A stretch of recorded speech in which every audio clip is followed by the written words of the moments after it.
U.S. and Canadian rescue teams were racing against time Tuesday to locate a submersible carrying 5 people to the wreckage site of the Titanic after the submarine vanished in the North Atlantic Ocean 2 days earlier. The carbon fiber submersible named the Titan had a 96-hour oxygen supply when it went out to sea at about 6 a.m. Sunday, according to David Concannon, an advisor to OceanGate Expeditions, the deep-sea exploration company that owns the vessel.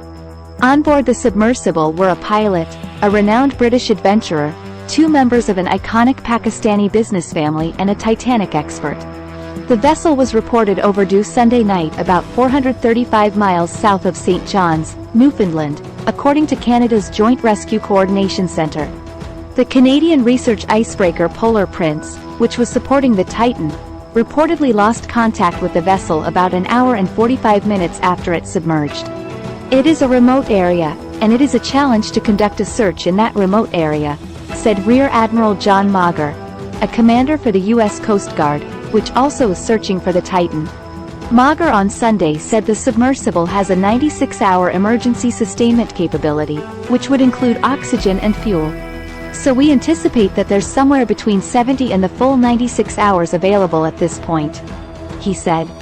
Mauger told NBC's Today show on Tuesday that his crews were working to prioritize underwater search efforts and get equipment there. Experts told the Associated Press that the challenges were difficult. Alistair Gregg, a professor of marine engineering at University College London, said submersibles typically have a drop weight, which is a mass they can release in the case of an emergency to bring them up to the surface using buoyancy. A power failure would leave the vessel bobbing on the surface, he said. There could also be a leak in the pressure hull, he said. If it has gone down to the seabed and can't get back up under its own power, options are very limited, Gregg said. While the submersible might still be intact, if it is beyond the continental shelf, there are very few vessels that can get that deep, and certainly not divers. Where is the search area for the submersible?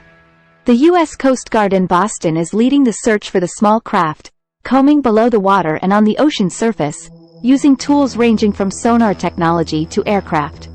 The operation's location minus about 900 miles east of Cape Cod and up to 13,000 feet deep minus complicates the task, as does the need to look both on the surface of the water and below, the Coast Guard said. We are deploying all available assets to make sure that we can locate the craft and rescue the people on board, Mauger said. The Coast Guard said in an update Tuesday morning that crews had searched about 10,000 for the submersible so far. A Canadian Maritime Patrol aircraft had also arrived to conduct sonar searches, the Coast Guard said. When did the Titanic submarine go missing? The craft embarked and went under the water Sunday morning, but its support vessel lost contact with it about an hour and 45 minutes later, according to the Coast Guard.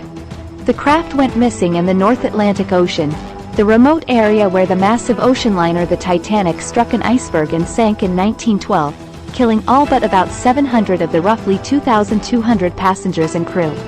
The Titan was being launched from an icebreaker that was hired by OceanGate and formerly operated by the Canadian Coast Guard. The ship ferried dozens of people in the submersible craft to the North Atlantic wreck site, where the Titan makes multiple dives. Thanks for watching.